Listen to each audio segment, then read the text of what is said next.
सुनिधि रुको, अरे कोई तो रुको उस ट्रेन को, वो मौत की ट्रेन है।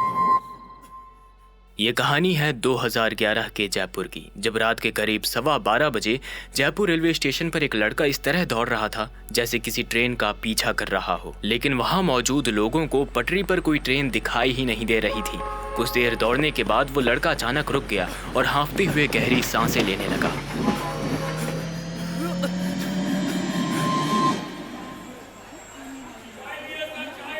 अरे भाई, क्या हुआ तुम्हें? कितने दिनों से देख रहा हूँ, रोज आकर ऐसी अजीब हरकतें करते हो। अगर आप देख रहे थे तो ट्रेन को रोक क्यों नहीं लिया? कोई है भी यहाँ जो मेरी मदद करेगा? रवि के सामने खड़े स्टेशन मास्टर ने उसे कुछ पल यूं देखा जैसे उसकी बात को समझना चाहता हो। तभी पीछे से एक और आदमी भागते हुए आया। सर, इसकी बातों में मत पड़िए, ये इसका रोज का ड्रामा है। आप चलिए वहाँ देखिए, एक बूढ़ी औरत ने रो रो कर तमाशा खड़ा कर दिया है। स्टेशन मास्टर की आंखों में रवि के लिए थोड़ी सहानुभूति थी, लेकिन अगले ही पल वो गुस्से में आकर वहां से चला गया। तभी रवि ने अपना सिर हाथ पर रखा और बड़बड़ाने लगा। मरेंगे, सब मरेंगे। बार बार कहता हूँ रोक लो उस ट्रेन को, वरना जो भी उसमें सवार होगा सब मारे जाएंगे।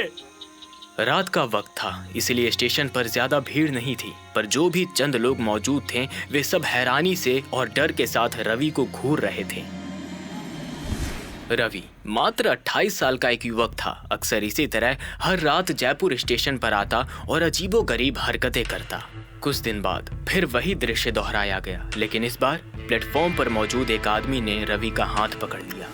अरे भाई, उस ट्रेन को रोकने की कोशिश क्यों कर रहे हो?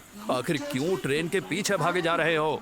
रवि बुरी तरह पसीने से भीगा हुआ था। उसका चेहरा प्लेटफॉर्म से गुजरती एक काल्पनिक ट्रेन पर टिकी थी। अचानक उसने झटके से हाथ छुड़ाया और एक बार फिर से ट्रेन के पीछे दौड़ पड़ा। कुछ देर भागने के बाद वो थक कर घुटनों के बल गिर गया और जोर जोर से रोने लगा।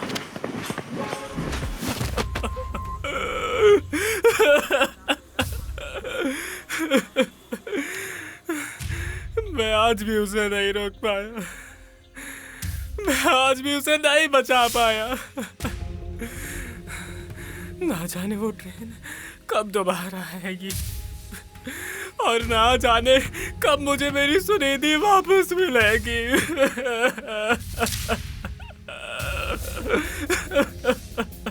जिस आदमी ने रवि का हाथ पकड़ा था वो एक हट्टा कट्टा करीब 6.5 फुट का लंबा आदमी था। सादा सफेद कुर्ता पैजामा पहने वे शांति से मुस्कुराता हुआ रवि के पास आ खड़ा हुआ। उसने धीरे से रवि के कंधे पर हाथ रखा और कहा, क्या बात है भाई, किसे नहीं बचा पाए? रवि की आंखों से बहते आंसू उसके अंदर के टूटे हुए जज्बातों की गवाह दे रहे थे। वो धीरे से खड़ा हुआ, पटरी की ओर देखा और कहा, मैं अपनी सुनिधि को नहीं बचा पाया।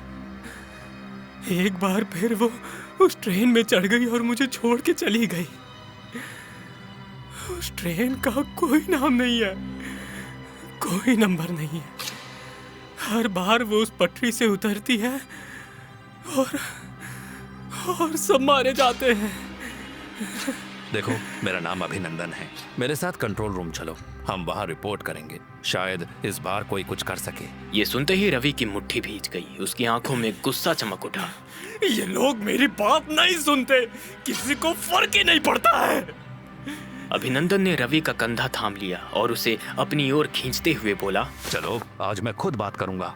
तभी उसके सामने वही स्टेशन मास्टर फिर से खड़ा दिखा जो पहले दिन रवि को रोकने की कोशिश कर चुका था। देखिए सर, अब आप इनसे बात कीजिए। आपको मैं पागल लगता हूँ ना? आप कहते हैं वहाँ कोई ट्रेन नहीं चलती, इनसे पूछिए, इन्होंने भी ट्रेन देखी है। स्टेशन मास्टर ने रवि की ओर देखा, फिर उस दिशा में जहाँ रवि इशारा कर रहा था, लेकिन वहाँ कोई नहीं था, अभिनंदन भी नहीं। माफ कीजिए, हम कोई ट्रेन नहीं रोक सकते, आप यहाँ से जा सकते हैं। और ये कहकर वो पलटा और बड़बड़ाने लगा। न जाने इस लड़के का नाटक कब खत्म होगा, किस भूत प्रेत से बात करता है, समझ नहीं आता। ये सुनते ही रवि का गुस्सा फूट पड़ा। उसने स्टेशन मास्टर को कंधे से घुमाया और गुस्से से जोरदार थप्पड़ मार दिया।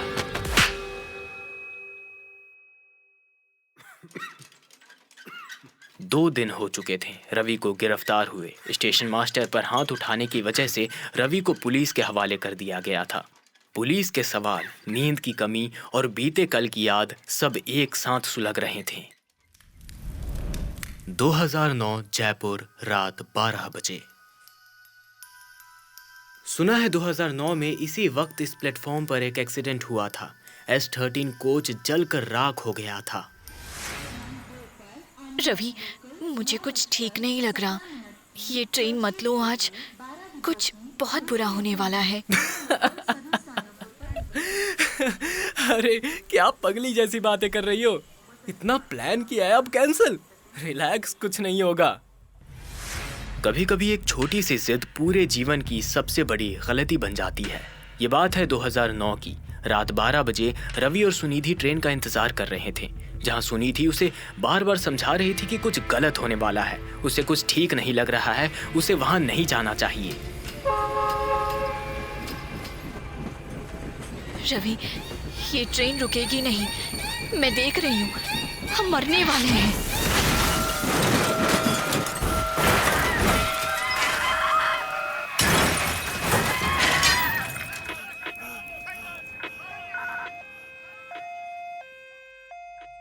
सुनिधि ने एक सपना देखा था जो अब हकीकत बनता नजर आ रहा था।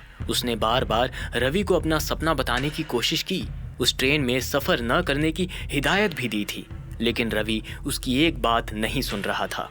और फिर अचानक सुनिधि का सपना हकीकत में बदल गया। एक पल में एक ऐसी तबाही हुई जो सालों साल भुलाई नहीं जा सकती थी।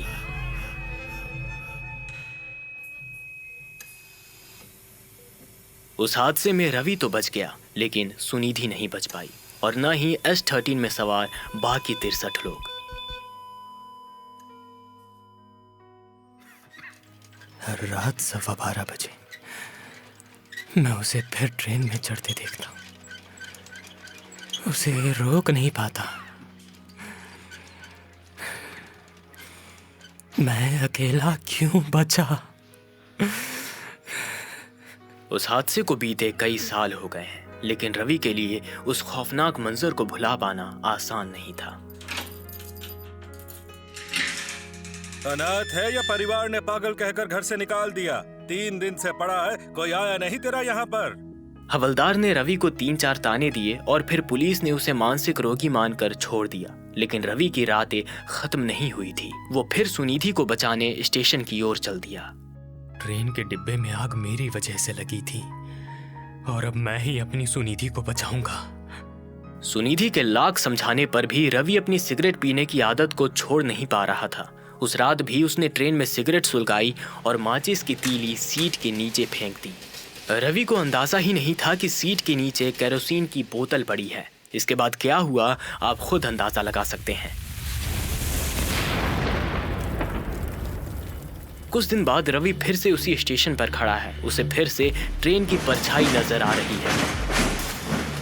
रवि उस ट्रेन के पीछे दौड़ता है जिसका S13 डिब्बा रुकता नहीं, लेकिन उसके दरवाजे पर एक लड़की खड़ी है, सुनिधि।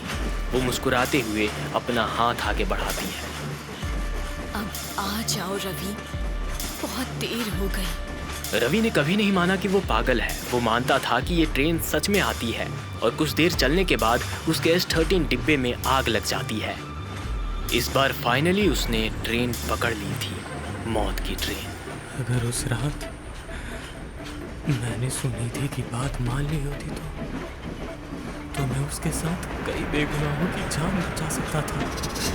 ये रवि के आखिरी शब्द थे। इसके बाद रवि अपना हाथ आगे बढ़ाता है और ट्रेन में चढ़ जाता है।